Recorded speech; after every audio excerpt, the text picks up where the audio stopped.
Hey, can you hear me, Andrew? Nice. I'm fine. What about you?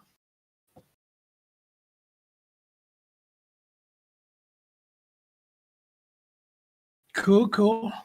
It still says the stream is off.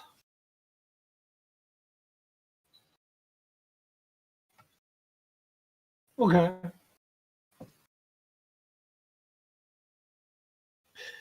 Yeah, but wait a minute. Yeah, I can hear myself twice.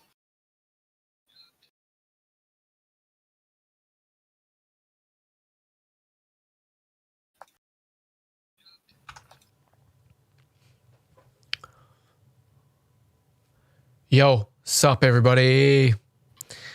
Alex has joined me so far and Mr. Uncle Butt, and we are on stream. Yo, Ron in the chat, what's up, dude? Uncle, how's it going? I'm alright. You? You're very quiet, my friend. You are very, very, very, very quiet. How about now? You are much louder. Hopefully that's loud enough. Cool. We will still crank up the input, so yeah, crank it up crank it a little more. We like got this. Oh mate, that is Oh, that's epic. That's beautiful, mate. Holy shit. How so? Oh, it's just nice and loud. You're very present. Well, got a good mic. Sick. Sick. What mic do you have actually? Oh Jesus. SE Electronics X1S. It says so on the device. Bro, that's a complicated freaking model number, man. What the hell? Man, never heard of that. Well, it was affordable and has a built-in dB switch, so I can manually adjust the dB input, and there's high pass filters on it as well.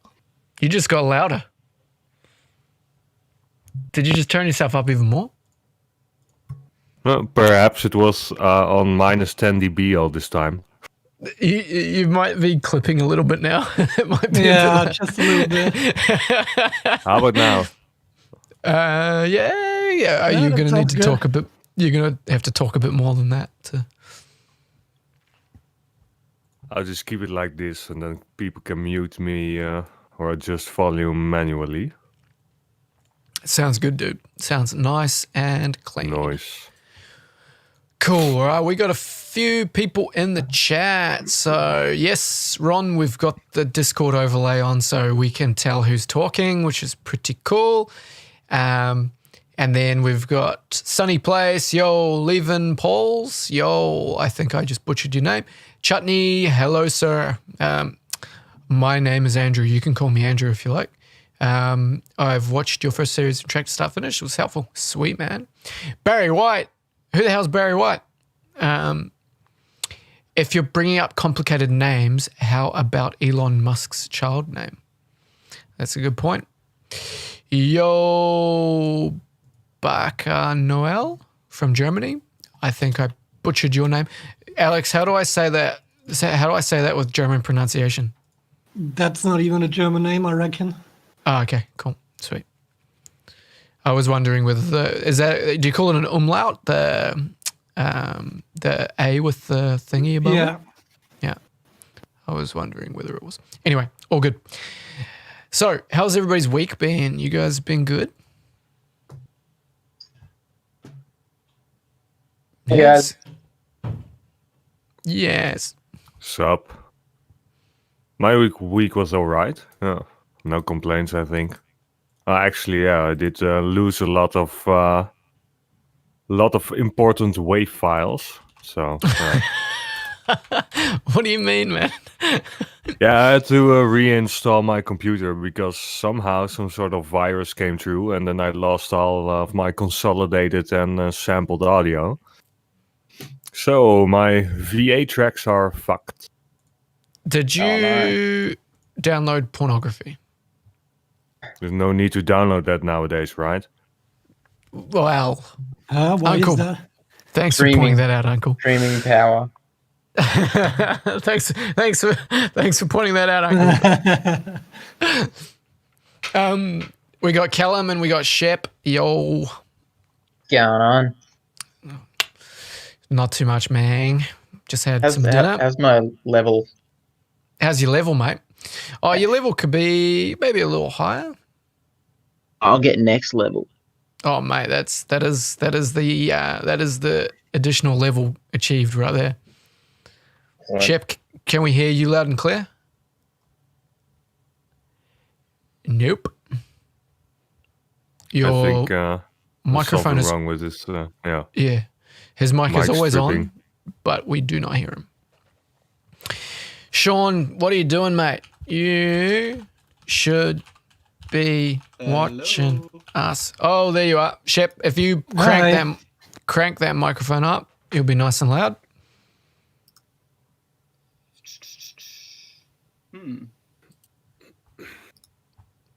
It's the YouTube. Sorry. Oh, It's the oh, oh. YouTube isn't as delayed as the Discord this time. Yes, yeah. Well, I put the stream on ultra low delay as well because I've got way more upload speed at this property, so I can have a much more responsive stream. Right. So I don't know whether that's contributing, but could be. Over time, it gets more and more out of time. So at the start of the stream, it should be pretty snappy. It's gonna fail us. It's gonna fail us. Am I a good volume now? Yes, Yeah. you are. Yeah, indeed. Awesome.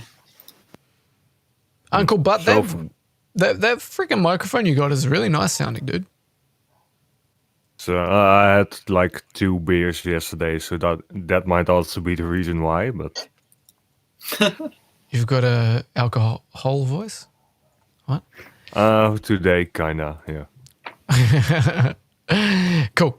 So if we want to start with some topics, I actually did get asked like one question.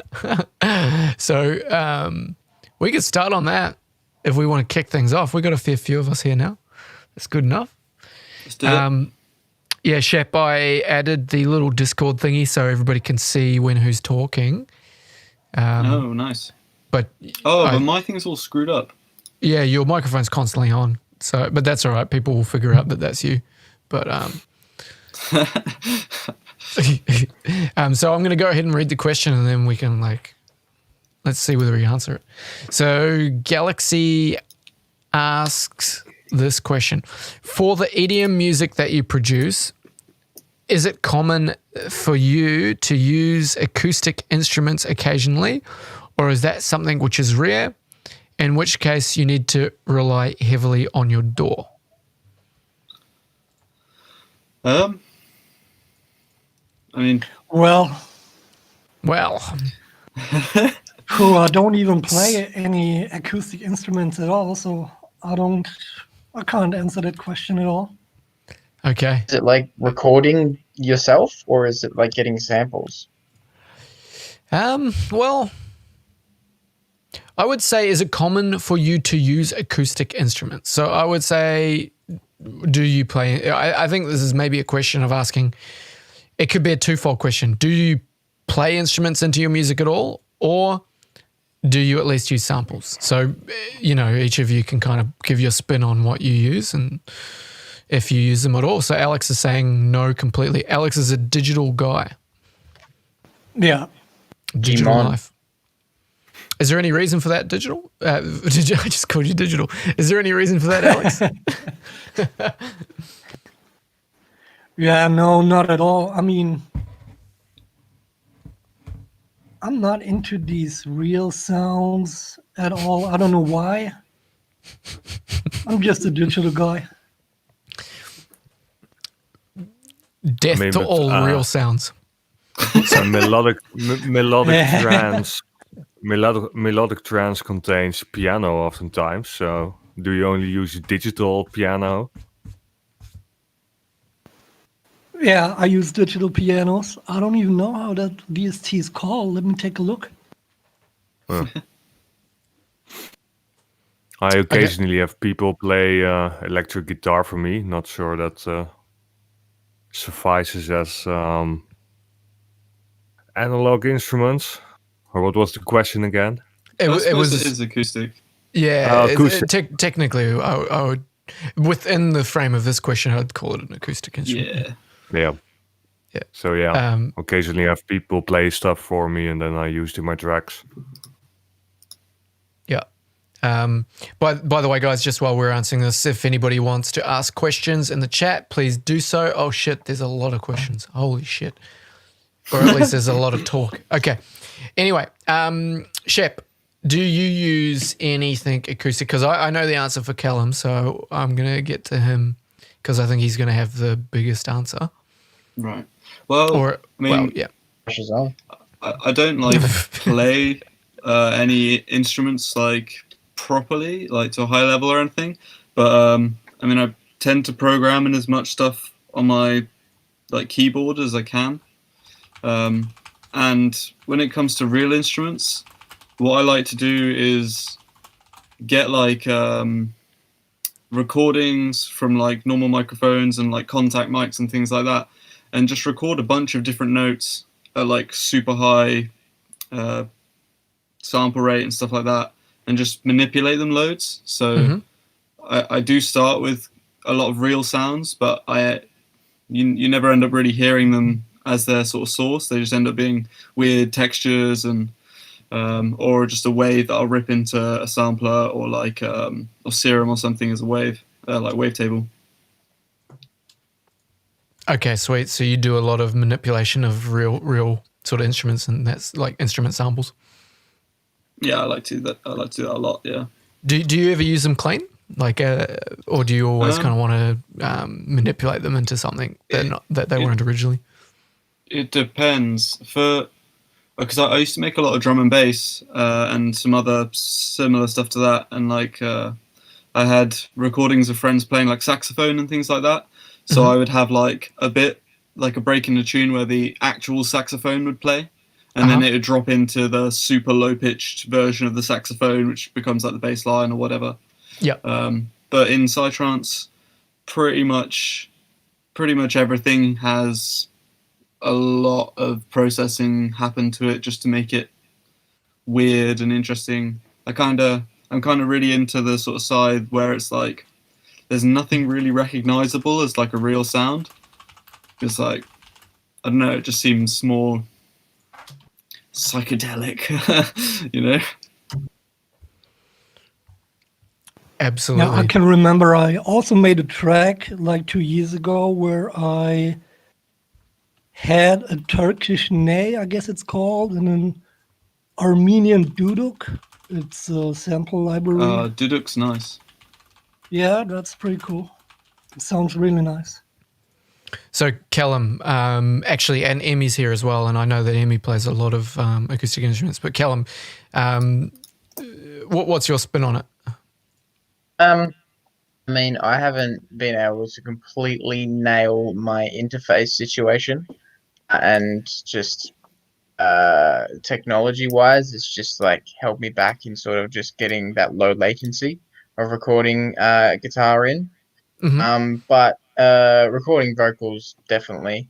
And when I was starting out in producing, I recorded a lot more sort of just weird noises from my mouth, and then modulated them.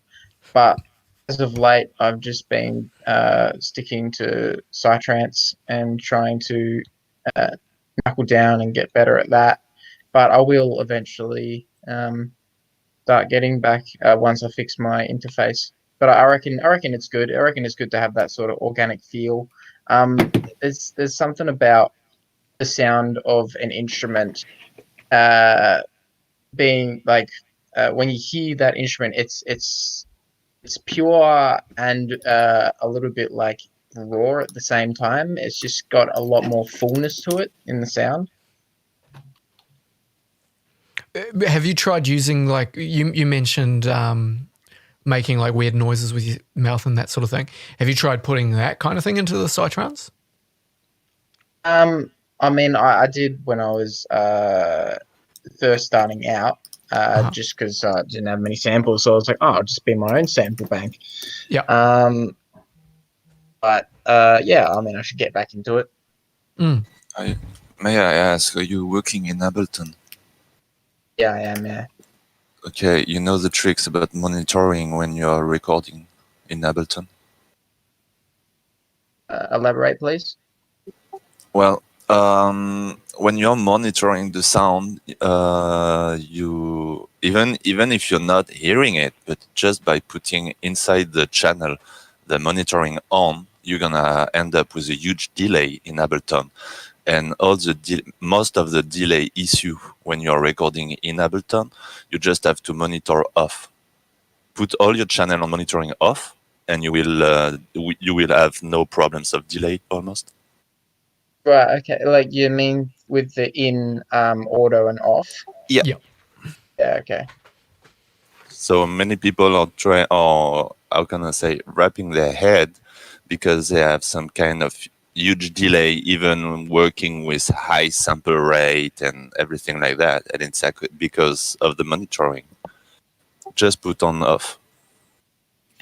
Yeah, that makes. Mine. Sorry, you go. Sorry, carry on. Sorry, that makes sense. But for me, it's even if I'm just recording like just one track of vocals, and then that vocal gets delayed by like half a bar, and then when I play it back, I'm like, "Is that?" And I sort of have to manually do it. Yeah, push it just back. turn off the monitor.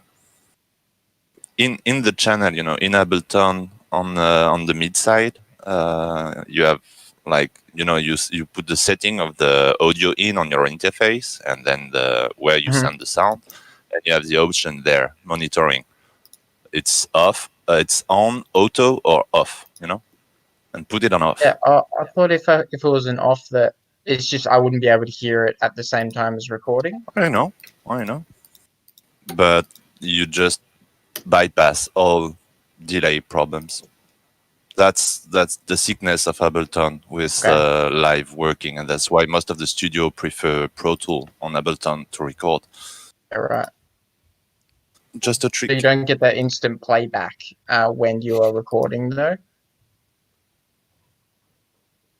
Nah, but you know what you're doing, Yeah, okay, yeah, fair enough. All right, yeah, no, I'll try that. Thank you. Cool. And Emmy, do you play? You were working with a guy that was playing harp, and you have a lot of synths. You will probably have a spin on like acoustic instruments as well. Go. I don't remember exactly. I was getting in when it's been asked. What was the question? Let me frame it for you again then. So for the EDM music that we produce, so I guess would read electronic music that we produce, is it common for you to use acoustic instruments, or is that something that's rare? In which case, do you just heavily rely on your DAW? I'm using it a lot, tones. I really like to mix the natural feeling of usual acoustic instrument with the electronic side, electronic part of the synthesizer. It can be kind of awkward sometimes because they can be very spread in the acoustic field.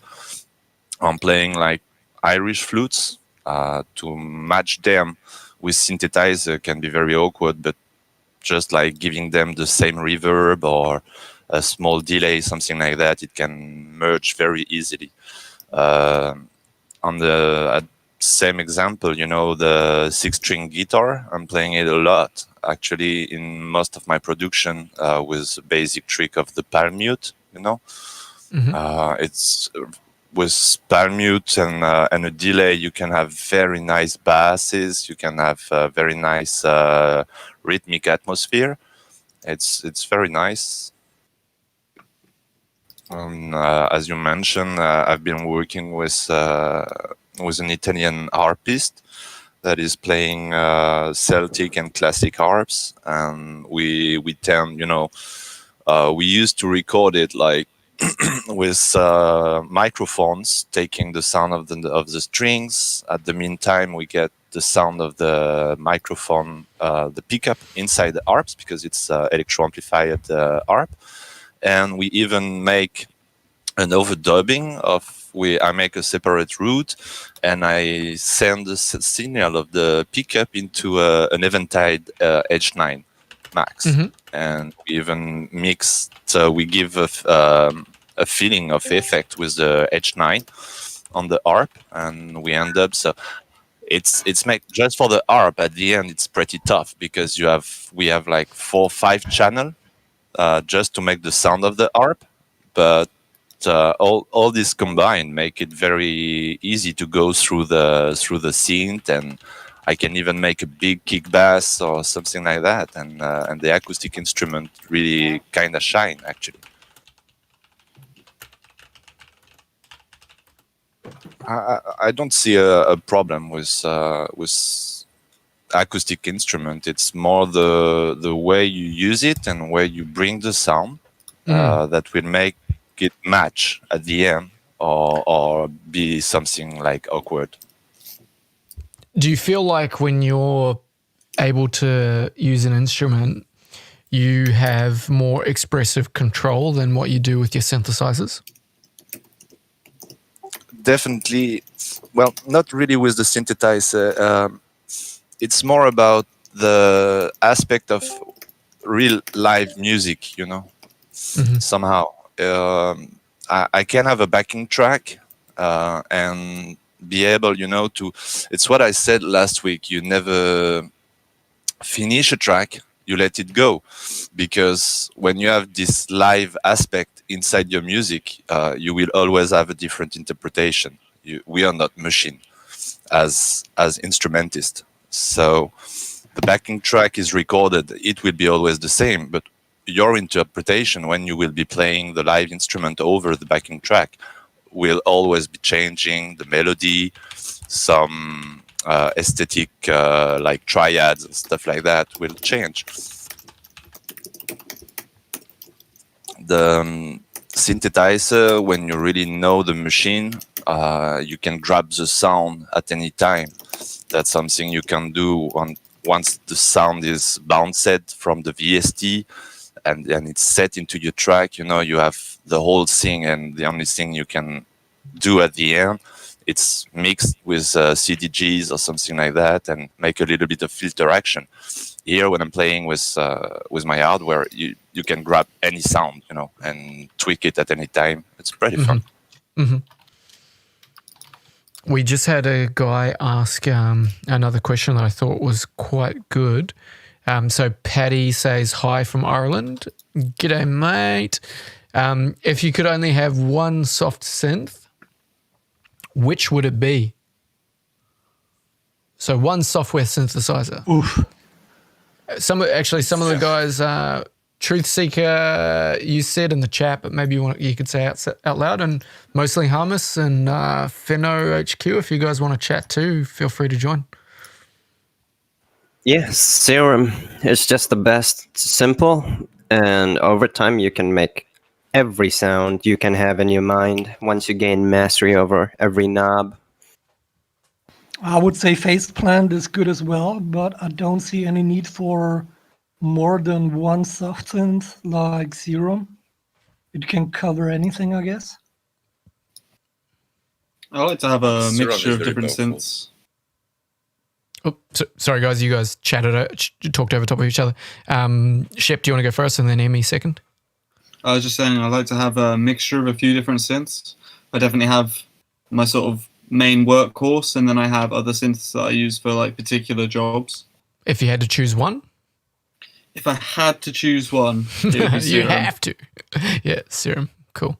Emmy? Same. Uncle? Serum, bro. Yeah, Serum. I'd miss the analog feel of Silent One, but yeah, I can't do without Serum. Finno, are you there? Do you wanna pipe up? No. I would have to say, bro, answer mine. Okay, I'm gonna answer yours in a second, bro. Somebody's impatient. I did skip his question. Whoops, sorry, bro. Mate, it has It was to be already Serum. answered. Team Serum it is. Team Serum it is, yeah. Okay, so Maroof, you're asking whether you can use AMD. Yes, absolutely, you can use AMD. It's great for work. What do you call them? Production. No, what? What's the term they use? It's not gaming. It's the other one, the alternative. Multimedia. Work Workshop? machine? Like, yeah, whatever. Computers that you'd use like video editing, music production, like streaming. Workstation. Boom. There you go. Multimedia workstation. Yeah, they're great for workstation PCs. So yeah, use it. Why not? It's straightforward. And yeah, don't spam the chat because it's hard to read what other people have to say. And yeah, you did get an answer for that, dude. So just pay attention. I'm just going to see whether anybody else has asked any questions, so bear with me. Shromal's here. What up, Shromal? We got Ron. We got RYC. We got Joshua, Stephen. Sorry, guys. I'm pleased that a lot of people are chatting, but it's hard to keep up with it. Patty, yep, we got to you. Preston is here. G'day, Preston. How you doing, man? It's been a while since I've seen you, dude. Good to see you. Workstation, yes, that's. How good is Helm when compared to the paid synths? Has anybody used Helm? Yeah, I've used Helm. Yeah, I have used as well. Yeah. How good is it compared to paid synthesizers? Oh, it's a little bare bones, I would say, in my experience at least, but it's a good way to get into making your own sounds, I would say, for the very basic sounds. But when you get to the advanced levels, you definitely want to pick up Serum because you can do things so fast in Serum. I haven't found that speed in Helm yet. I find with Helm, I don't really use it anymore, but when I was more into just doing really, really simple patches and doing crazy processing, Helm worked really nicely because it just has quite a lot of, I don't know, it felt quite meaty and like it's just simple and easy to use and get some like good tones out of. Sick. Okay, yeah, I haven't used Helm, but I have heard of it, so that's something. But yeah, what else we got? So Maroof wants to ask another question: how to find the scale of any song? Develop perfect pitch. Yeah, I would say train your ear. And if you ask how to do that, I would say actually a great way to train your ear is just learn an instrument like piano or guitar. Because that's what I've been doing, and that's already helped me like tenfold with understanding melody. I think, quite an easy way to figure out the key of, or roughly figure out the key of any song is just get like a sign up on the operator or something, and just like play notes whilst the song is playing, and there should be a note that sort of just sits right or kind of right throughout the whole track, and that should be like the root note, really. Yeah. Won't always work, but generally that's a good way of doing it. Mm-hmm. Yeah, that is. Definitely dig the Greek modes. What was that, Emmy? The Greek modes. Modes? You know, when it comes about scales, you have to give a look at the Greek modes. That is the basic of Western Europe standard. And by just identifying the triad and the root, you pretty much know the scale, unless it's Gypsy or Indian Raga. That's the deal. Raga. Yeah, raga. No, all the 7 modes that we commonly use, like Phrygian, Dorian, Aeolian, all these come from what's called the Greek mode. And with knowing this, just with one triad, with identifying the minor triad of the root, you will know. If you see that, like, for example, the semitone, you hear it's minor, and you see the semitone is straight to the root note, it's Phrygian. If it's 2/2 step over the root, it's Aeolian. If you see the fifth is like 4.5 step, it's major, stuff like that. And this is all inside the Greek mode study. It's very easy to understand. Just give it like a week of working on this, and you will really improve your knowledge on scales in general. Next, Maruf is asking key and scale. So scale is like the set of notes that all complement each other and work off of the root note, and the root note could be called the key. So that's like the home key that the scale returns to, from my understanding. Would that be correct, guys? Yeah, should resolve always to the root note or key. That's my understanding anyway. Yeah, and the scale is... Yeah, sorry. So then Ronnie says, Ronnie's question is the easy one. I'm just going to answer it straight up. Like, yes, Ronnie, I think it's safe to say most of us have definitely experimented with different genres of music. I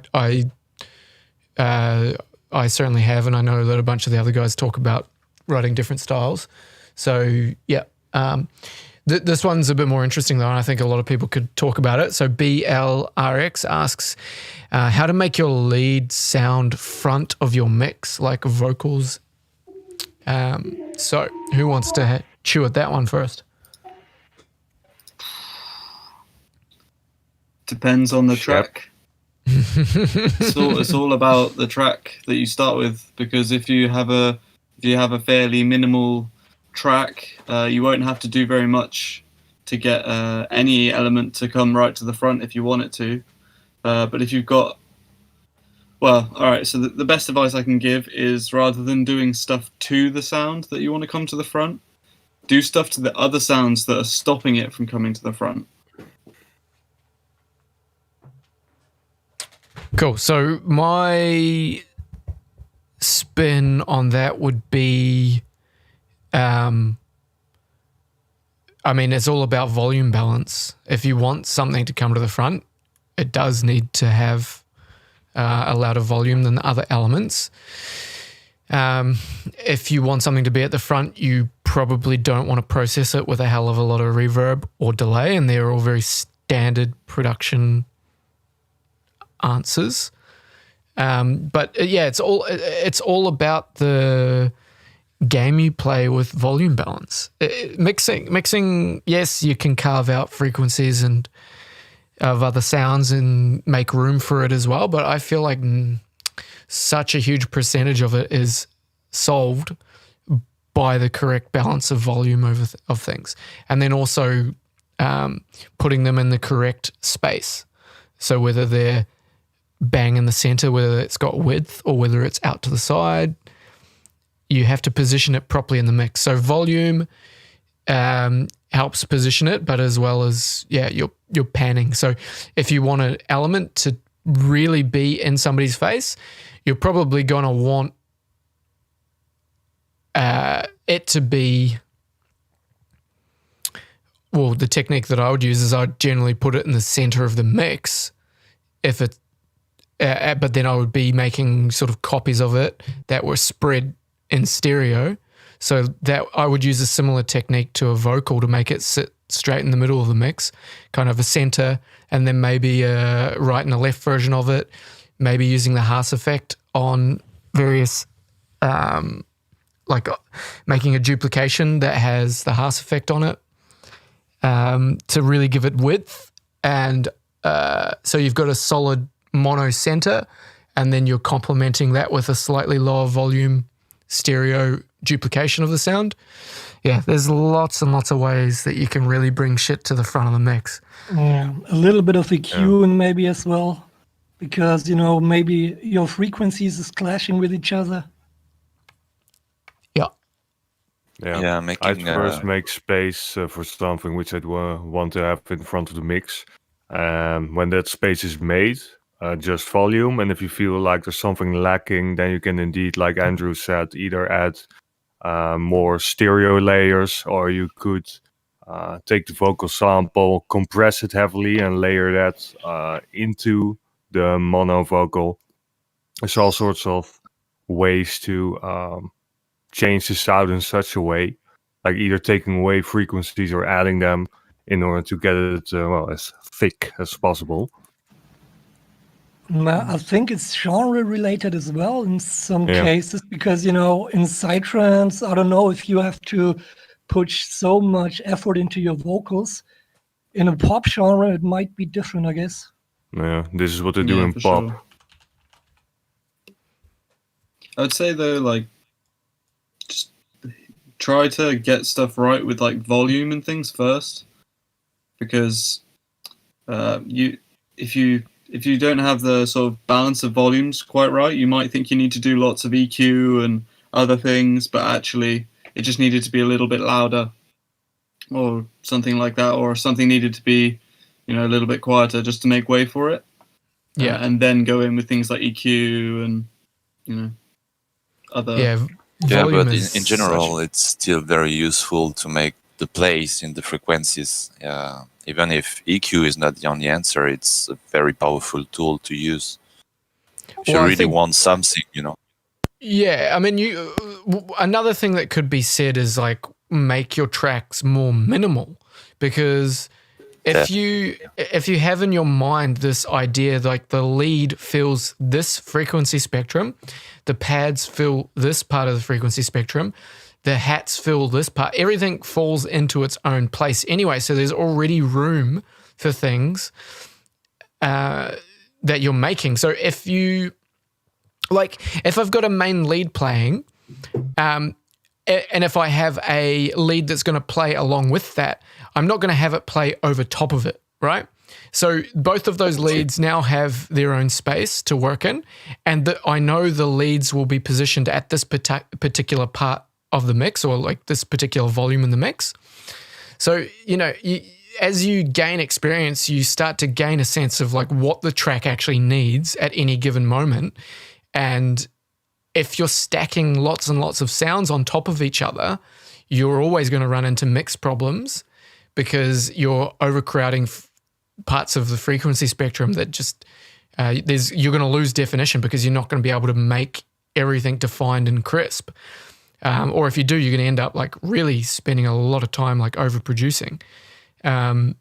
So I think there's definitely something to be said for becoming a little bit more minimal. But of course, there's styles of music that aren't minimal, and you might not want to produce in a minimal way, so that might not really help you. But yeah. Well, minimal doesn't necessarily mean empty, synthesizer can take a huge spectrum of the frequencies. Mm-hmm. So it's not taking off. A good example in pop music is what we call the power trio, on a bass guitar, 6-string guitar, and a battery, just a drum. It's very simple, can be taken as minimal in some point, but it's taking actually a very huge space, and you never have any problem to put the guitar in front of the face of the people if you want, because you don't have frequency clashes. Yeah. So can someone explain what is meant by frequency fighting with each other? I've heard so many times it's something I'm not able to understand.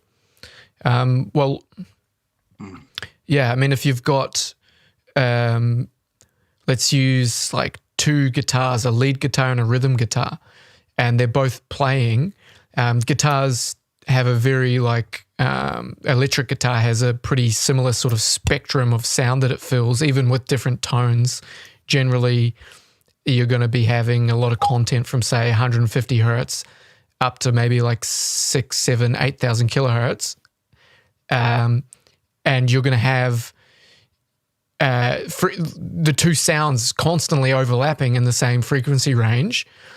So in order to get definition from them, you either need to EQ them so that you're exaggerating a certain part of one guitar and you're exaggerating a different part of the secondary guitar, or you're panning them where you've got one panned all the way to the left and one panned all the way to the right, so your ears are hearing a differentiation between them and the frequencies aren't overlapping each other throughout the stereo field. They're kind of more separated. Yeah, I mean, you need to understand what frequencies are in the first place to understand that just because you've got two different sounds, they still share common values throughout the frequency spectrum. And if you're constantly piling things on top of each other, you lose the ability to make things stand out because they're kind of getting lost behind each other. And you would then need to boost things louder. And yeah, so frequency, like EQing is a really important factor as well. So volume and EQ, yeah. One very simple thing is you just play two sine, you put two synthesizer, you put two sines, and you can start to play with the phase of this. You set them at exact same sign, and you play with the phase of one of the two, and you really hear what is happening when they are canceling each other, when they are emphasizing each other, and when they are clashing each other because of the starting point of the phase. And there, you understand, you really hear what's going on. Chutney, depending on your experience level, if you let us know how experienced you are, because you might not, if you're a beginner, you might not know what phase cancellation is. But how long did you take to reach a level where your mixes sound professional? Okay, who thinks that their mixes sound professional? Hands up. Not me. No way. Gotta go to swimming pool, sorry. I mean, what is the definition of professional anyways? So That it makes you money. Guess so, yeah. I've heard plenty of tracks in the charts that are shit in my opinion, so Yep. I guess that doesn't answer it. Nope. I don't know. Something about EQing and mixing and all of these. In these mixes, I believe that you can express a bit of your own as well. Because usually, as far as I have heard, is that all of, for example, the drums and the synths, they are usually around at the same level. So tweaking a few of those instruments a bit here, there, lowering the volume. The keen ear can definitely hear those differences. So I believe that you could express yourself in terms of the engineering side as well. That's what I believe. Mm-hmm. So, Ronnie, I don't know whether anybody here is at that point where they would say they think that they're. I don't know whether anybody's ego is at the point where they would say that their mix is professional sounding. I wouldn't say that it's subjective. I would say that you can definitely like call a good mix, and a bad mix a shit mix. But we're always trying to improve. So it's hard to say. Yeah, that's a hard question to answer. You definitely know when you're starting to get towards a proficient level. I feel like I'm starting to get towards a level where I'm slowly becoming happy, but I've just changed into a new studio and I've just managed to set my monitors up in a way where I'm starting to realize like, wow, I could not hear stereo width the way that I do now. So now all of my old music is going to sound like really thin and like narrow compared to what I'm experiencing on my speakers. Things are always changing. We're always training our ears to learn more and more. Even a professional mix engineer would say that every mix they do, they get better. Like it's, but I would say that you're going to be looking. It's just a practice thing, I think. The more you practice, absolutely, it's a practice thing. Isn't it? Exactly, yeah. And if you were just constantly fed every day stems to mix with, like if somebody just kept giving you like well-recorded stems of a great band, and you were just churning through it every day, you could get pretty good quite quickly, maybe, or at least you'd get, to a decent level. Something I would say about that though is that you need to listen to music that you consider to be well mixed, so that you know what you think that sounds like. Yeah, absolutely. Because if you don't listen to any music and you just get stuck to your speakers listening to just what you've been working on, you could make loads of mixes, but if there's a particular thing you're doing, like just a general bump in the mids, or not enough high end, blah blah blah, you're going to do it every time because it's what you're used to hearing. So I might be sure wrong, to listen to but other tracks. Oh, I'm sorry. I might be wrong, but if you can make your mixes sound similar in different systems and setups, I think you could say that's a very decent progress.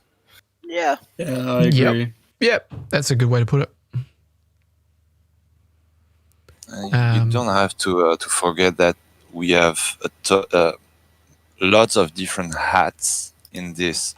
We are at the meantime musician, we are composer, we are studio mixer, and some of us even tend to make some mastering work. We are pre-mastering our own work.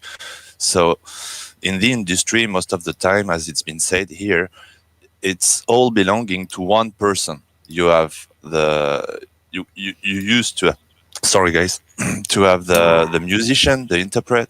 You have one guy that is his work, he's paid just to make the record and have proper record. You have one guy that's gonna make the mix, and it's all his job. He's not doing nothing except the mix. It's the only thing he do. And you have some people making the masters. Here in the underground electronic production and stuff, home studio, we are taking all those hats without most of the time school process, So it's pretty hard to judge ourselves. And Ronnie just said he is into making music for about 1 or maybe 2 months now. So I guess he shouldn't care about a professional mix right now. This is a process which is evolving. Just make music. This is the first thing you have to do. Don't care about your mixes. They will become better in the end. Yeah. Every time you finish a track, perfect mix, then like 2 months later you think it's shit again. So it's just a process of getting better and better. Something about EQing I have in my mind. How do you know if you have compressed a kick drum properly? What sort of kick drums are you working with? Oh, electronic music, basically. Okay, so fully focused on electronic music. I personally don't really, I hardly ever compress a kick drum, because you can shape it with an envelope. If you're making your kick drum in like Serum or Kick or something, there's no need for a compressor, because you can do the exact same thing by just shaping the volume envelope. So, or even you can do the job of compression with an EQ on a kick if you know what you're doing, because it is just a sweep from a high frequency to a low frequency. So, I mean, don't worry about compression on kicks is what I would say, especially for psytrance. Okay. Thanks for that. Yeah, brilliant answer. Compression in electronic music does have its place, of course, but I feel like it's way overdone for what people like. People try and figure it out, and they spend a lot of time like chucking compressors on things and not really knowing what they're doing with it. Where maybe you could even just ignore it for a while, like the first year and a half, 2 years of production, just focus on using an EQ and volume, try and get everything sitting together. But I mean, of course, if you're recording instruments and that sort of thing, you're going to want to use a compressor earlier, I suppose. But yeah. Yeah, that makes sense. Because we have such tight control. If you're a great musician, you could probably record yourself without needing a compressor as well, right? If you're a great vocalist, you could sing at constant volume, at constant distance from the microphone. You wouldn't need to use a compressor, let's say. But compressors are sort of there to fix inaccuracies in playing. But then we can also utilize it to help us in the electronic realm. I mean, I use compressors to help try and pull things out of mixes to try and accentuate like the attack of sounds or to try and dull the attack of sounds. And this helps pull and push things in and out of the mix. But yeah, with a kick, it's really something that should be done inside of the synth in the first place. Okay. I don't actually process my kicks at all anymore. Yeah. Well, occasionally a tiny bit of saturation, but that is it. Yeah. Why you don't even EQ them? No, there's no need because you can do all the EQ with the envelope. Yeah. Agree With on the this. amplitude envelope. Yeah. It doesn't mean that you shouldn't use an EQ. An EQ is fine, but I just prefer to do everything in the first place. The less effect you will put on the chain after, once the sound is out of the synthesizer, the better it is somehow. You know. I agree. Yeah, sometimes less is more. If you Oh, do although- good sound design on the bass, like kick is just a ramp, it's kick 2 on ultra kick are doing very well, very good result if you know the bass synthesizer. Afterwards, you don't need it. It's more, why do you use the compressor? Knowing the compressor, as Andrew said, like dulling the attack of the sound or getting it a little bit more punch when it's really needed, you know, because the signal at the base is bad, but otherwise you don't really need it. If you have a good signal, if you have a good source, all the job is done. Yeah. I see.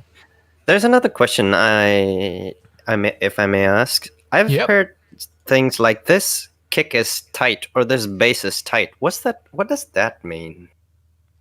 Probably like a very nice balance of having. So I presume that they would be addressing the fact that it has a very nice attack. So the click of the kick, with the fact that it's probably doesn't have a bloated amount of sub frequencies in it. Like a tight kick wouldn't be a very subby kick to me, or if it did, it was like a very balanced amount of sub where there was no boominess to it, and it would also probably have quite a bit of. So let's say if it was resting in the lowest octave. So if you're working with E, what is it, like 42 hertz or whatever, you'd probably be making sure that you also had a strong representation of an octave above that. So the upper sub, because we find quite often when we add upper sub in psytrance basses, it really gives it quite a nice like tight thwack feel. So I would say that there's just a very good and even amount of shaping that's been done to the kick. So they probably okay. I don't know. A well-processed kick, basically. Well, just a well-shaped kick, not necessarily processed, but like in the sense of doing after the fact processing, but from the synthesizer like Shep and the other guys were talking about, making the kick from the beginning have the correct sweep down to the right frequencies and having the correct sort of representation where you're probably cutting the boxiness of the sort of lower mids and you're probably boosting that upper sub region to get that good sort of chest punch. What do you guys think? I see. Hey guys. Yo, Dada. Yo, what's up? Hey. All good. What are we talking about? Dada, tell us how. What do you think is? Hang on, wait. Let me read the question again. It was about kick It was a compression. vocal question, wasn't it? That was about like a tight kick. It was asking about. Vocal. Oh, Truth Seeker. It was you that asked. What, Yeah, it was Yeah. me. yeah. Do you want to ask Dada the question again, and we'll keep Yeah, talking sure. about that one? Yeah. Sure. Basically, so I've heard about people talking about tight kicks and tight basses. So what does the tight mean in that? Basically, not too much sub. Yeah. Or boomness. It's like it's hard to describe, but for me, it's like prog kicks are usually not tight kicks, in my opinion. Tight kicks for see. me are short. like Short short kicks. and punchy. Yeah, Yeah, with not that much sub. Yeah,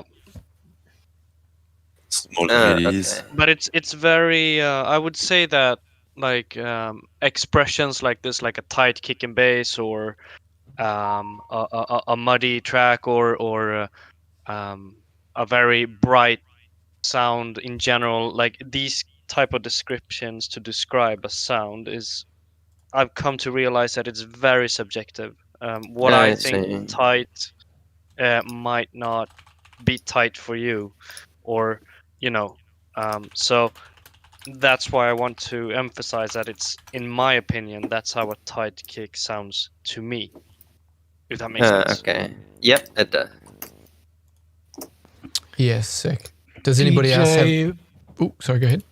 there was a question from DJ Pravin who's saying he's able to make proper loops, but he's not able to complete a whole track out of it. And can we please shed some light into this thing? I mean, this is an often this asked is question, I guess. This is a question for Dada, I think. Oh, Panzer of the Lake, what is your wisdom? Complete your tracks. Isn't it? Is it just one of them fears of it being repetitive? I guess, like having the same beat throughout the song. Maybe. The one That's what I few, struggle with. well, the one track that I actually completed was with help of Cadabra. I would say, if it's possible for that, for the guy that asked the question, if he has these loops and they sound awesome, try and get another person's perspective on it, and try to involve someone else and make it into a collab track, because you're gonna learn so much from that other person if he's able to take you out of the loop, so to speak.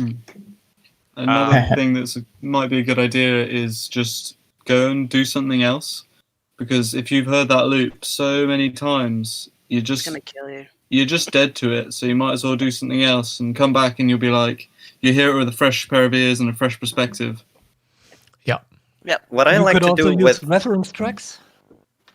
sorry, what I'm I like to sorry, do Mike. with loops is I make a lead. I'd make a lead that goes in minor patterns, minor chords and patterns. So what I found with minor chords is it brings some sort of a tension in the music, to me at least. What that allows me to do is extend that lead, and then when I want to finish that loop, I bring that minor chord into some sort of a resolve. So like if I start a key in E, I'll take the lead somewhere up and down, and when I want to finish it, I'll bring back the key to E. So to me, it works like that. You can But is create that to complete the loop or to take you out of the loop? Because I feel like this guy has problems making transitions into other parts of his track. Yeah. Okay, so to make transitions, I would suggest just looking at minor chords and minor patterns. That really helped me. So you're We'll talking Simbad about... and get to the next loop. Yeah, so Truth Seeker, you're kind of suggesting that you would use melodic elements to lead the track out of a loop, so to speak. Yeah. So somebody mentioned a reference track. I think... sorry, was somebody else talking there? Yeah, I was going to say reference, boys. Oh, look who it is. Fuck. Oh, yeah, g'day, mate. The block's finished, so I'm in. Oh, mate. How do you get out of the loop, I right? got a video for you later. Yeah, you're all right. What was the question? How do you get out of the loop? How do I get out of the loop? Oh, He's currently causing one. I take breaks, switch to another song for a little bit, and then go back to it. But I think the hard, like transitioning, just reference other people's tracks, listen to how they move sections, because a lot of it follows suit, and a lot of transitions do similar things. So if you reference other tracks and listen to them, you're gonna start picking it up after time. Hello.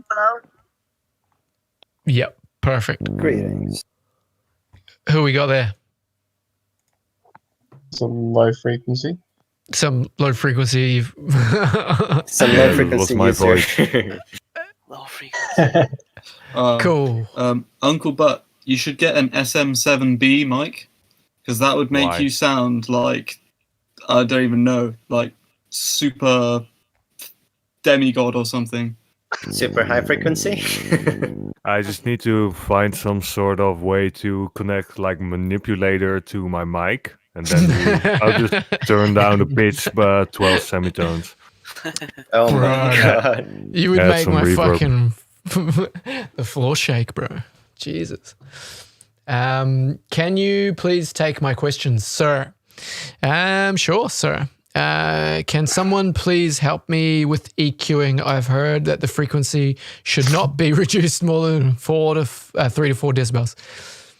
Or if it's increased, not more than 3 or 4 decibels. Okay, so moderation in terms of your EQ use. Guys, who wants to spin a yarn on that one? There's no hard rules, really. Mm-hmm. Yeah. Yeah, I mean, if I you would apply say- like a low cut, you're reducing stuff by more than 3 or 4 decibels. So that rule is invalid. It's not even a Yeah. rule. I would say this isn't really quite the same question, but like focus on removing the stuff that you don't want,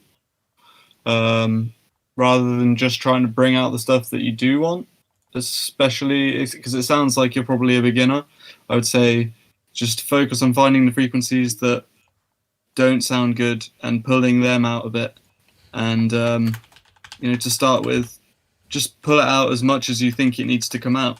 And the more you do it, you'll get to the point where you can hear, oh, maybe I've taken a bit too much out of that, or I haven't taken enough out of that. And you just train your ears, and you'll know. Yeah, how I began with that was I would exaggerate the EQ at first just to listen to the obvious difference. Then I would fine-tune it until I'd find that it fits perfectly without changing its tone to the extreme. And that's how I did it. That's a very good practice. I actually do that with pretty much everything. When it comes to EQ, comes to, well, maybe not delays and such, but especially when it comes to EQ and compression, because I still have a hard time hearing. I haven't trained my ears enough in order to hear these slight differences with, like, oh, I took away minus 0.2 decibels. I mean, I can't hear that difference. Or if someone takes away 1 dB of a little frequency, Yeah, that's So really usually- tough. Yeah. Either it could be that my ears are not trained, or that my headphones aren't really that good, or whatever. I mean, Guys, Jovan has just asked a question on how would you go creating a question and answer type of lead. And he's referencing Fungus Funk or Yudhishthira, or Yeah. I think it's Yudhishthira. Yeah, I can't pronounce that. So who wants to have a go at that? I'm just going to quickly run to the bathroom. So what was the question? Sorry. Question and answer type of lead. Question. Yeah. Play with Call the and triad. respond. Play with your triads by a split of on the degrees. I mentioned the degrees before, like you're playing triads that make the equation on your key, and you're gonna answer with triad around the fifth or something like that. Playing with going down one minor from the triad making the equation, you get a triad under. If you are one in major tone, you can answer with minor tone and stuff like that. So that would be a call or response doing chords. Or I mean, no, from your scale, you make a lead inside your arpeggiator or something like that, okay. and so the equation can be articulate. Let's say you are in Phrygian. Yeah. E. Okay, let's take E. So it's actually C major scale. You see what I mean? Yeah, exactly. So we are from E It's- to E. Yes, so ingredient. we only white. eat the white note, and so you're gonna make the equation with around the E, like with E, F, G. So you're playing on this, and you're gonna answer like going down a third under the E, and you fall on the notes around the C, and so you will have a major feeling inside this. Okay, I get it. And and he also said like Fungus Funk as reference. And Fungus Funk, he really doesn't play melodies. So in that case, I think this guy is referring to these FM type of hitting on the same root note all the time type of leads as well. The grid sims. So Yeah, I yeah, don't have the reference. I was answering musically. yeah, musically, that's a good approach because I struggle a lot with the writing melodies, call and response. So I'm gonna try this that you just told me about. But when I write these type of leads, when it comes to the like more nighttime stuff that isn't really that melodic, it's usually a trial and error. What you can do is create a sound, run it through a step sequencer that lets you randomize the gate, the gate, not the gate pattern, the gate. Oh, help me out, guys. The gate length. What, like the note length? Gatekeeper. Yeah, like the gate length of the step sequencer or the note length, and then record that into MIDI notes. That should give you the pattern on how it looks like manually, and then you can manually go in and adjust these type of length by yourself.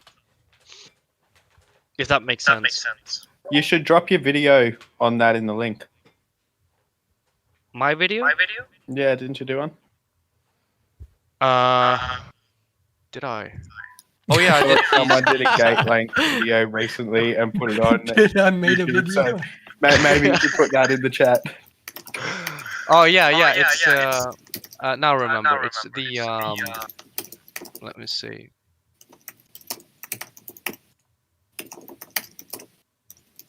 Stompsy. I know you hate headphones. What? But I know you hate headphones. I do hate headphones. I'll drop the video. Absolutely. Drop it, bro. I'm gonna drop it like it's hot. Bro, Drop that bass. Yo, Setting up Hartwig, an arm. what up, dude? Okay. Here we What go. 'Cause up? Sorry. who answered who had the question?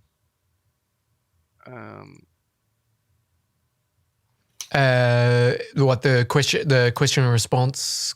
Yeah, Question? exactly. Who was it? It was Jovan. It was- SPH, I think is Right, No, he's on Jovan, the I'm not server talking about actually. Gatekeeper.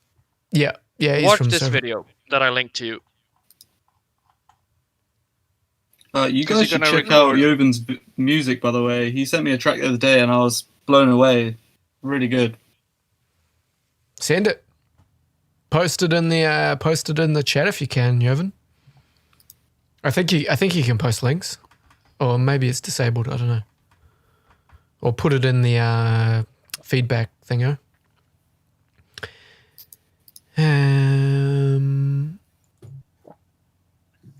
And another thing that I do in with these call and response type of leads, I basically just fuck around with recording it into audio, and then I manually try to sequence it and see what fits and not, so to speak. It's usually an approach of trial and error and a lot of frustration. 'Cause it's a tedious thing to do to just cut, paste, cut, paste, cut, paste, cut, paste all the time. Do you find that you've got like That's an my idea in your job. head? Oh, sorry. So, what did you say, Andrew? We are hearing your keyboard, Shep. Oh, sorry guys. Sent me. Dada, would you say that your Would you say that you're trying to find something that's in your head when you're doing that? Or would you say you're just trying to see whether something emerges from that kind of cut, paste, and play with the sample mentality? What approach is happening there? I usually record it. I record some sounds. Mm-hmm.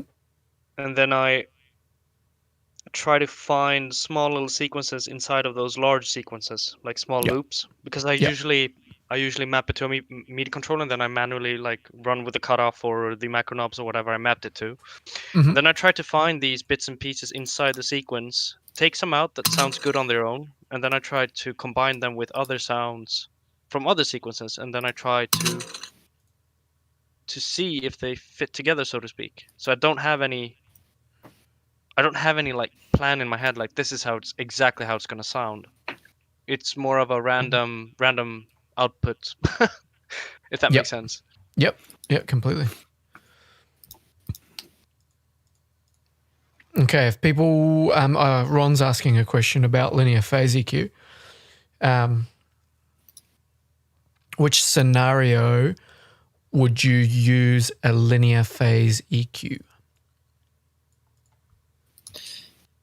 Depends, really, because there's benefits and there's pros and cons of using linear phase. So it really is very dependent on the actual situation.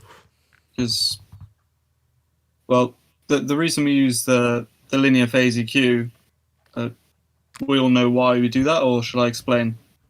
Please elaborate. Explain for everybody. Okay, so usually, if you just put a regular low cut on an EQ, you cause a phase shift in the area where the cutoff is happening. So there's not such a problem if the cutoff is at a high frequency, because you don't really notice it so much, changes in phase of high frequencies. But when it's really, really low frequencies, we start to perceive the phase quite a lot. And also from like a engineering point of view, it becomes a pain in the ass if your sub has just completely flipped or something, and now it's out of phase with your kick, blah, blah, blah. So anyway, what we can do is use a linear phase EQ, or like low cut, let's say, in the low end. And what will happen is basically it will try to shift the frequencies that would let me start again. Sorry, it's kind of difficult to explain. Okay.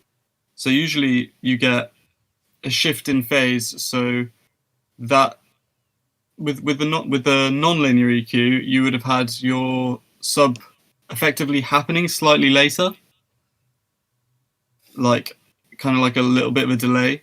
But with the linear EQ, well, what it tries to do is it shifts the that frequency that would have been shifted. Instead of delaying it a bit, it does like the opposite of a delay. It shifts it actually backwards in time, so it happens slightly earlier. So you end up your, let's say it's a bass sound or whatever, it has the same phase relationship throughout the whole thing, but you end up with part of your sort of sub or whatever frequency where your cutoff is actually happens before the sound starts. So you get this, it's called pre-ringing, and it kind of smears your transients and makes them sound kind of unnatural and not so like tight and good.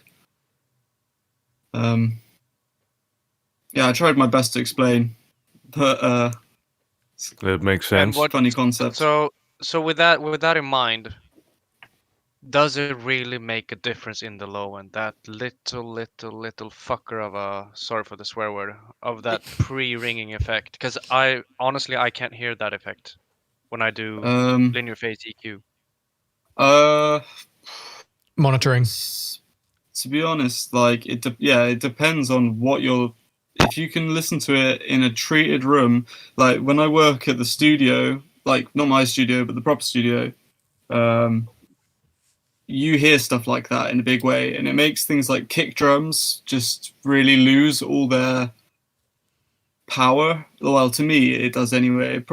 Normal, well, I say normal people who aren't trained might not hear it so much, but for me, it really ruins kick drums and bass notes in psytrance. Really, for me, because you're just losing this power that's happening on the transient. Shep, what you're talking about when we were talking in text about like speakers being time aligned so that when the tweeter plays and then when the bass driver plays, you're getting the frequencies arriving at the same time. So that's essentially what's happening with the linear phase EQ, right? You've got timing issues for when you're hearing all of the sound. Would that be a correct way to put it? Yeah, like yes, it's causing timing issues, but I would say I wouldn't say that putting a linear EQ on your track is gonna like time align your speakers or something, you know? No. I'm not saying that. I'm saying that is what's happening. That can happen on a speaker level where you've got a loudspeaker that's not properly integrating its bass driver, so it's not when you're at your listening position, you're not getting everything at your the correct spot time. At the correct phase time. Distortion. Yeah. So then if you've got a speaker that's not that accurate and then you've also got linear phase situation happening with your speakers. You might not notice it at all. Or you know, it's a similar sort of problem. I'm just sort of likening it to a loudspeaker problem as well as an EQ problem. Time alignment in general is a big problem with music production and reproduction. Yeah. Especially in psytrance, actually. Yeah, would you say that's because we've got a rapid amount of low frequency content that relies upon like quite quick transients? So where as soon as that sort of like a big sustained dubstep bass line, it doesn't matter so much, it's not so noticeable, or like what would you comment on that? I would say it's a lot to do with the speed and the fact that we're hitting on 16ths at the speed that we're going. So like, you know, if you're in a lower key, like sort of D sharp area, or well, maybe C even around, if you're around 150 BPM and you're around C, you've only got 3 cycles happening of your saw or whatever. And those 3 cycles need to be just right so that it sounds like a psytrance bass rather than like flabby, horrible, you know. And you know, a lot of people think about just shortening their bass notes a bit, but the problem you end up with if you were at that speed and pitch is that you have to have at least 3 cycles to actually be able to perceive pitch. So if you have 2 short bass notes, you just hear like a clicking noise effectively. And when it plays on the big system, you won't get this nice sort of humming sub. You'll just have taka, taka, taka, taka, taka. It won't be, it won't sound like it should, basically. That's really interesting. Yeah. Would sidechaining solve that problem? Or most of it? In what sense? I mean, sidechaining a kick or a bass note or something to the psytrance rolling bass. Or sidechaining the rolling bass to everything, if that's possible. I mean, personally, I don't do any sidechaining at all, so I'm probably not the best person to ask. Okay. Yeah, I don't see how sidechaining relates to what we were discussing. What were we discussing? I'm a bit lost today. Linear phase. Oh, No, okay. so linear phase is a phenomena that you get from using an EQ. So you can't fix the phasing issues with a sidechain. Okay, I'm a noob. However, you can kind of remedy a little bit the pre-ringing by using low or lowish crossovers on a multiband effect that doesn't have dynamic phase. Because You're gonna basically shift with it back, the right? yeah, kind of. Well, yeah, yes, it is. But with the linear phase EQ, you're getting a straight shift, which is more straightforward in terms of what's actually going on there. Whereas with when you have crossovers happening and you don't have dynamic phase, you're getting something called phase dispersion, which is a little bit more complicated, and it's not really possible to get phase dispersion to do the inverse of what your phase shift is doing from the linear EQ, but you can get somewhere quite close and sort of basically remove this pre-ringing artifact. Mm-hmm. Makes sense to me. But yeah, it's a complicated thing though to quite understand. But I imagine, like in my head, that since you're shifting or getting dispersion with the multiband effect, because that's what you were saying, right? Yeah. Yeah. It kind of mitigates that little It artifact. can do, yeah, for sure. But it seems kind of fiddly though. For sure. And I wouldn't say that you should aim to get rid of artifacts by doing that. I would say just put your crossovers wherever it sounds good, rather than, really just trying to get rid of some artifact when actually it doesn't sound good in the end. So, trust your ears. Yeah. With multi-band effect, do you mean like a multi-band EQ? No, like something like Saturn or Trash or something that allows you to put crossovers in. So something that's an interesting example though is FabFilter's Pro MB. That is at its default setting is actually on dynamic phase, which means that you can put in all these crossovers, but it won't affect the phase in like the way you might want it to. For instance, for a psytrance bass, but it can be super useful if you're trying to do stuff to sound and you don't want it to cause these phase dispersion. But you can also set it to minimum phase instead of dynamic if you do want to get it to do a bit of dispersion. So would you say that I could use the Pro MB, for example, without set it to minimum phase, and I don't use any compression or anything else at all, just to get the effect of dispersion? Is that correct? You could do that, yeah. It's not like a crazy powerful disperser. It's not gonna it'll make your transients quite obviously disperse transients, but it won't. Like, it's not like it can sound really good, but on it. yeah, it's not extreme. It won't be like putting Saturn or other well-known sort of multi-band bits of gear on it. But sometimes I use it, just to add that tiny bit of dispersion in wherever I want it to happen. For that fine tuning, that fine little detail that just is like the cherry on the top. Indeed. But actually, I've just a day or two ago, or maybe a couple of days ago, I bought Saturn 2 because I managed to get it for like £39, which is a pretty good deal, I thought.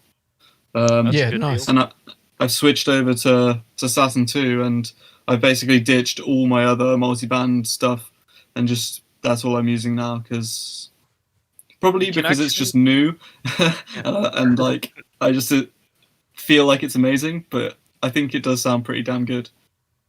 It does, and I think compared to the first one, you have. I'm not sure if you could in the first one actually select the slope of the crossover No, points. you couldn't. No. Now you Nope. can have control over that up to like 96 dB, or is Yeah, it I like like minus that. 6 dB to 96? So I mean, for those looking for a good multi-band saturation unit, I would definitely look into the Saturn. Extremely good, Yeah, it is good. especially the Saturn 2. 96 dB, that's crazy. Yeah. Yeah. Although I would, like, just as a little warning, like if you're going to use super steep slopes, you can expect to start hearing ringing. So if you do use high slopes, just keep your volume down a bit because you don't want to get some piercing ring, like making you deaf, basically. What's the major differences between Saturn and Saturn 2? Sorry? Linear phase mode, crossover points, more saturation algorithms, a new interface. What's more that's new to the Saturn 2 between the first one? It looks nicer. Yeah, that's all that matters. It's always handy. Yeah. We are shallow. Well, guys, I gotta prepare for a class now that I'm gonna attend, so I have to end the chat. But it was Have a fun nice one. chatting with y'all. Yeah, nice to talk to you, bro. It's fun. See you soon. Thanks for your effort. Peace. Bye bye. Have we got more questions? Can somebody suggest a good EQ? What do they want it for? Well, a good digital EQ. I'm just gonna say FabFilter Pro Q. Yeah, you can't go wrong with FabFilter. You can't go wrong with all it the time. Yeah, that Equilibrium is amazing as well. Equilibrium, especially actually because it has this particular phase mode, which I've never seen on any other, or I've never seen done quite as well on any other EQ. It's like extremely minimal phase, so you can do low cuts without using linear phase, and it doesn't damage the wave like that much, like at all. Really, it's really good. Oh, and also Infinity EQ from Slate. That thing is sick. But these are all digital EQs. I would recommend also, once you've got a nice digital EQ, go and get yourself some nice analog emulation so you can do nice tricks like Pultec trick, or just giving yourself analog gain in the lows and stuff like that. The Pultec trick is very nice. Oh, I need a good Pultec emulation. I don't have anything at the moment. I used to use Waves, but the UAD one is the best one I've heard for sure. But obviously you need UAD, so I don't know if you have that. Nah, I went with an RME interface instead. But you've got DigiCheck then. I'm jealous. Yeah, but I use SonarWorks and I can't figure out the way to route it properly because it shows me after SonarWorks is applied, and I need to figure out. Yeah, I could probably wrap my head around it if I really sat down and thought about it, but I just yeah. Well, I guarantee there's someone who's already done it. So go on a forum. Someone will have figured it out for you. I tried, man. It was a while ago now. It was when I first got the RME, but like nobody really seemed to have a definitive step-by-step approach on how to do it. But I need to just spend more time doing it. I need a dedicated screen where I can have it up full time anyway, because my interface actually does show me it, but it's very low resolution. It's just like a very tiny little screen. I would love to just have it full screen on another monitor or something like that. Get a little projector and project it on the wall. Could do that, yeah, for sure. But I've actually found following my ears, and then just out of interest, what, like looking at the DigiCheck afterwards, and I've got some friends that were taught by a couple of like, what's that guy's name? Israeli producer, makes like sort of square-based music. He's really big into DigiCheck producing and like basically just using that as like single tool to get everything right. And I kept noticing that what I was listening and trying to set my mix to ended up kind of equating to what I would have been seeing on the DigiCheck anyway. So I feel like I'm just going to keep trusting my ears, and I don't like metering tools that much for that sort of thing. Like I know they serve a purpose, but yeah. I think it's good if you see a major issue and like, or a major potential issue, that can be a red flag. But otherwise, yeah, I agree. Trust your ears over any metering stuff. Yeah, I just want to set up my listening space in a way where I can hear everything. Like I don't want to have to use like a stereo width plugin. I want to just know what sort of, like by referencing other tracks and hearing what I like, I want to know how, wide I want certain aspects of my track to be, and et cetera, just based upon my ears. So yeah, I mean, but I don't have any sort of negative thoughts or feelings towards metering either. Like I just never really got in the practice of constantly using it. Yeah, that's understandable. No, it wasn't Bliss or Asterix or ASX. It was, he's not quite that big. Deckle? Nah. Deckle's somebody I wouldn't forget. Deckle's a weapon. Yeah, I can't remember. It doesn't really matter. Cool. Does anybody else have any topics of discussion that they want to cover? Yo. What do you guys feel about samples? Like getting free samples off the internet. Creating a song from that. What do we think about samples, guys? Go. I think use anything. It's use anything in your arsenal to make a good track. I mean, there's obviously going to be bad samples and there's going to be good samples, so you're going to have to use your ear to sift through the find the gold through a lot of rubbish. But I think if you can use them in a way that is still like musical and is your style, you're still making all the decisions, so it's going to be your style anyway. So I don't think there's any problem with using samples. Yeah, I used to search as well, but I got so tired of searching for samples that I'm starting to learn making my own samples. It's a little tricky, or very tricky sometimes, but it's fun trying to make my own. Yeah. Yeah, I don't think it matters really. Just like use whatever you can to make music. Really, just do what you enjoy. True. Yeah, like I'm the sort of person who will synthesize everything from like a hi-hat to a kick drum and stuff. Imagine using a hi-hat as a kick drum. Yeah, I'm a goat farmer, but you don't have to grow the tomatoes to know how to make the dish. So that's very true. There's plenty of guys who like make fucking awesome music, but they don't care about synthesizing kick drums or synthesizing anything. Plenty of awesome music. Some of the best music I've ever heard actually has been made from shit that's ripped off of YouTube. So it's doable. It's just whatever works for you. Don't worry about it. If it sounds good, it is good. Yeah, exactly.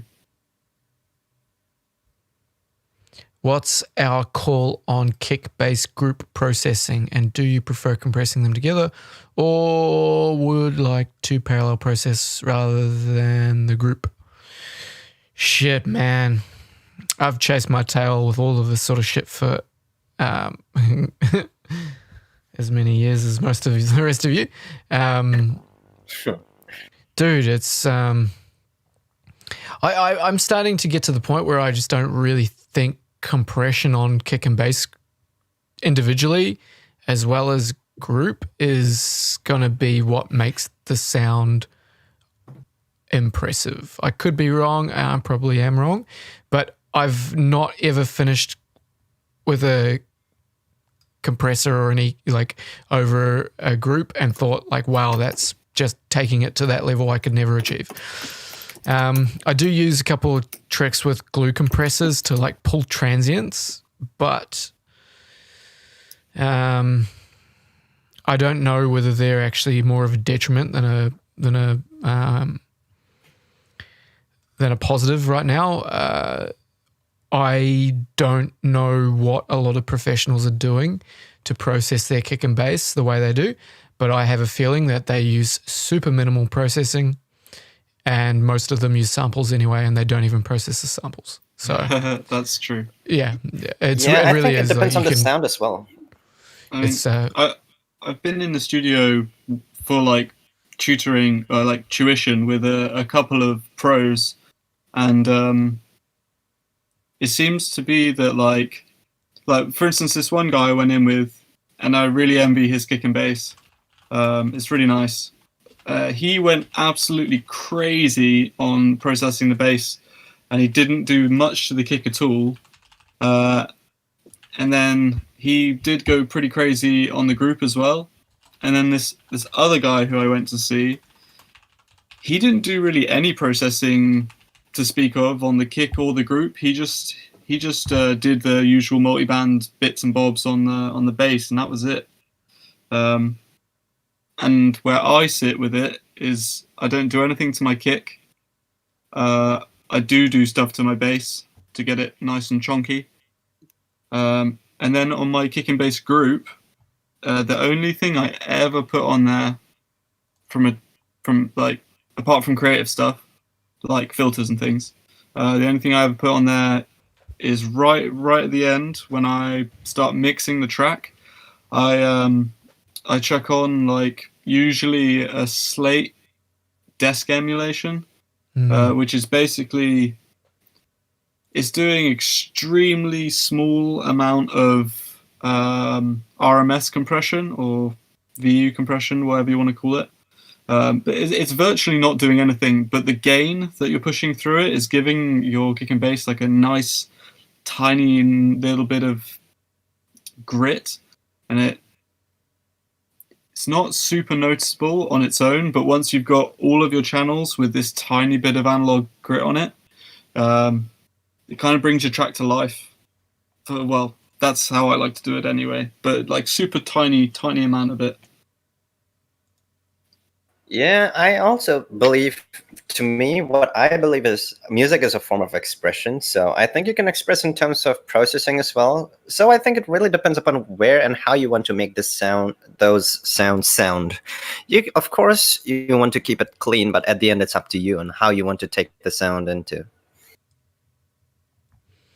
Sure. I might be wrong.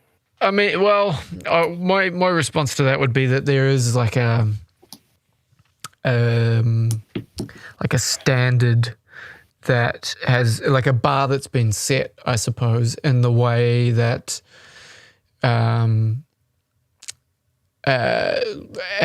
there's a certain feel that a psytrance kick and bass requires in order to really have its full impact. So if you go crazy on obscure processing, I mean, you're going to end up with a bit of a mess. Everybody does have a different response, but there is sort of like a sound that has kind of been agreed upon by like the majority as being like a desirable like style. True. The minimum system requirement, basically. Yeah. Tim.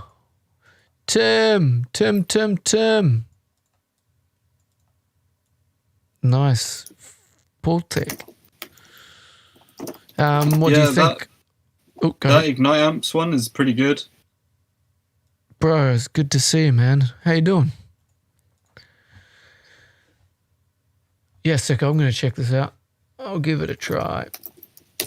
Yeah, I use a glue compressor on my kick and bass group, and I use some settings on it that I learned from watching like tutorials on how to mix metal. They use a particular like setting to basically like pull everything together and glue it together, I suppose. And I use that on my kick and bass, and I still use it now, but I'm gonna like re-listen. Yep, go ahead. Is that like a longer attack and a really, really short release? And then No, it's like really fast attack and then very fast release as well. It's interesting. It's really, I'll show it to you, Shep, because I think you'd be pretty interested in it. And yeah, I just started using that, and I really felt like it really like made the transients of the kick and the bass like feel much like it sort of felt like it pulled them to be more central. Like everything, even though everything was mono, it kind of like it seemed to like solidify the center channel or the phantom center or the sense of the phantom center in a very interesting way.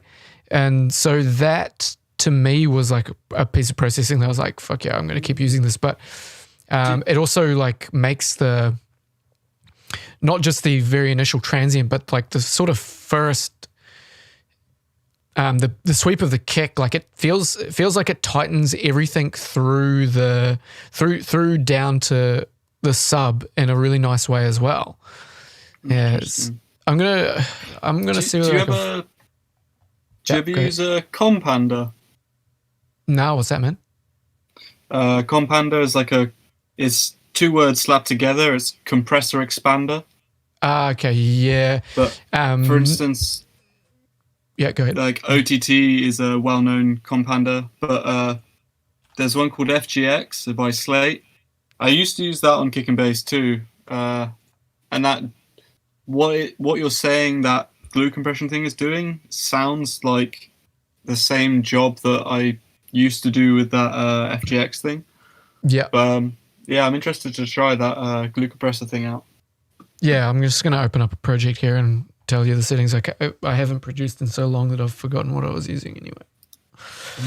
Mate, I've been making preset pack for like months, and I only sat down in the last couple of days, and I feel like I've forgotten how to make music. It's so weird. Yeah, that's kind of how I feel right now. Yeah, same. Me too. Not gonna lie. I feel like that sometimes I can't go in any direction. We got to you find. Just got to power through it, really, haven't you? Sometimes. Yeah, true.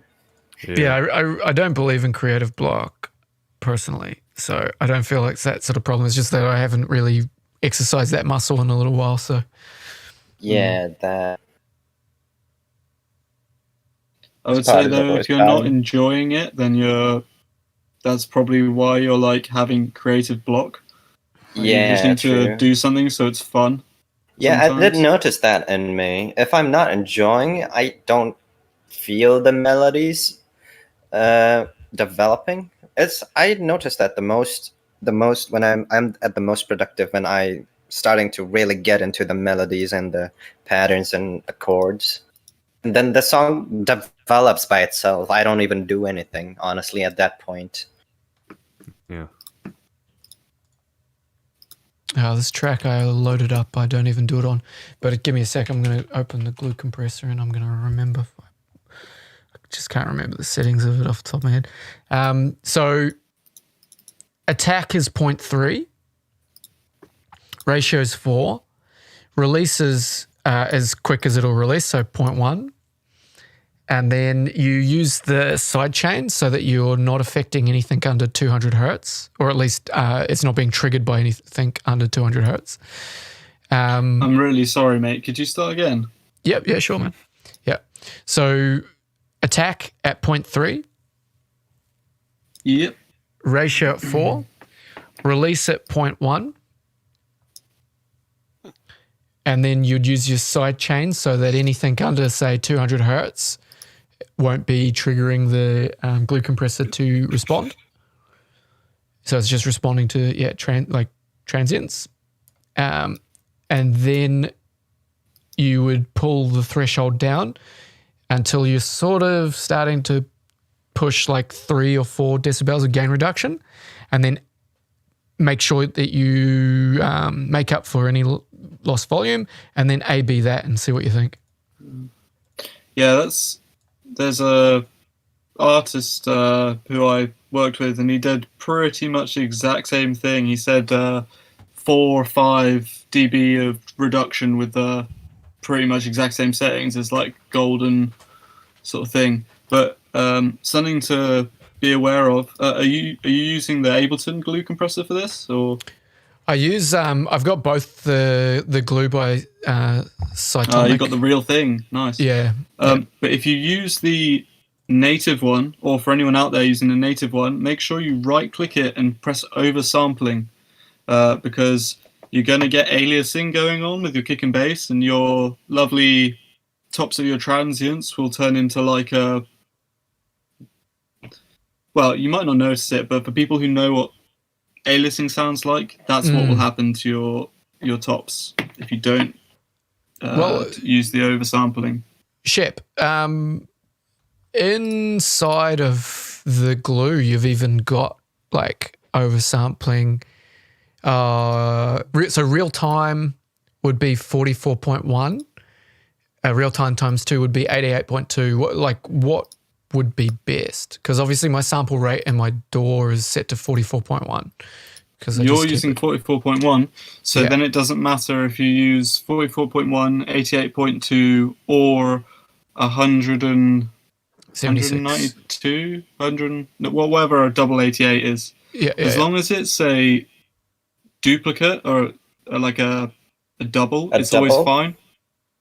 But if you were working in 48 kilohertz, like for instance, I work in 48K, so I need to be careful switching between 48K and 96, because that's not the samples don't line up with each other when you do the sample rate conversion, so you actually lose some information.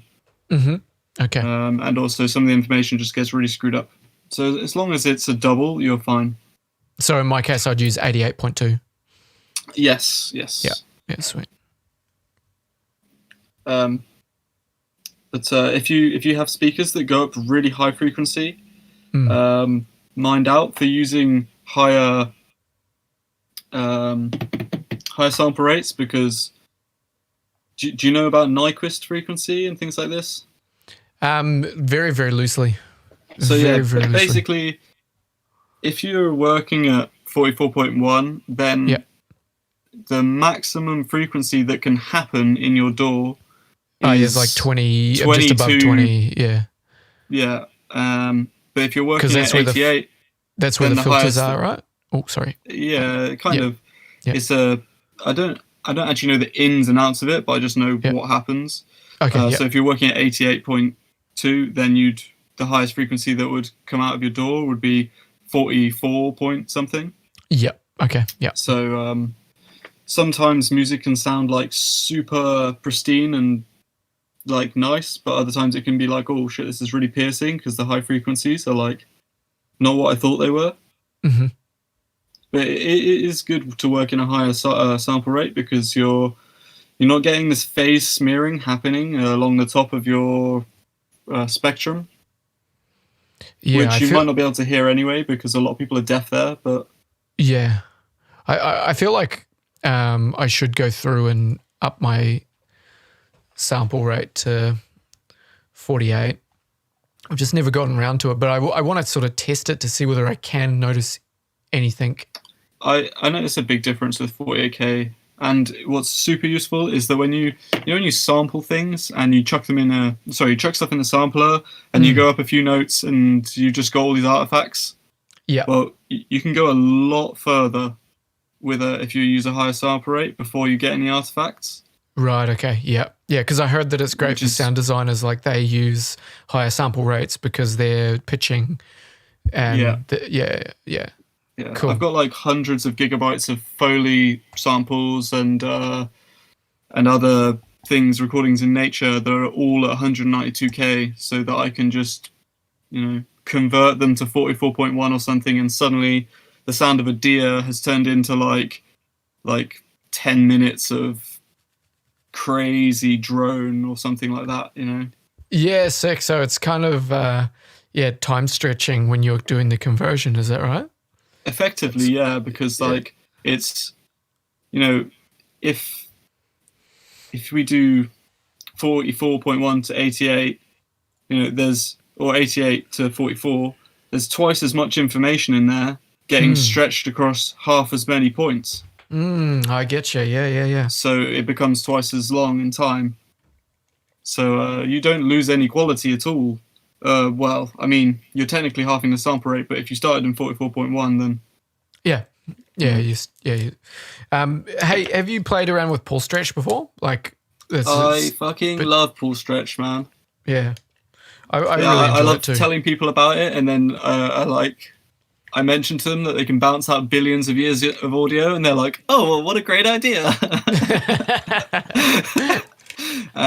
And you know how that ends. So. I literally just learned about that. Not gonna lie. Yeah. It's really just sweet. as a disclaimer, do not ever bounce out or attempt to bounce out billion years of audio. Oh my god, I can already feel the CPU exploding. Yeah, and the every hard drive on the planet being like, what? I know, right? Sweet. All right, guys, I think I'm going to leave it there. That's been about 2 hours. Good session. So thank you so much for the time, sweet, man. No worries. It's fun. We'll come back and we'll do it again next week. We'll keep it as a regular thing. We got quite an audience this time. So we've had pretty good viewership. So I can see that people are definitely interested. Shout outs to everybody in the chat. Thanks for coming and joining us. Tim, it was good to see your face here, mate. And I hope you're well. And it's a shame that we couldn't come over to Europe to catch up, but I'm hoping next year we'll be able to do it. And guys in the voice chat, thank you so much for coming and joining. Thanks for having me, man. Yeah, it's been great. Me too, man. Yeah. Mr. Butt, thank you. Mr. Stompsy, Mr. Tiki Tor, Steels, Shep, Red Arrow, Finno HQ, Ammonia, and Chocks and Truth Seeker. Legends, thank you so much, guys. Thanks, man. All right, take it easy. See you soon. Catch you later. See ya. Good, everybody.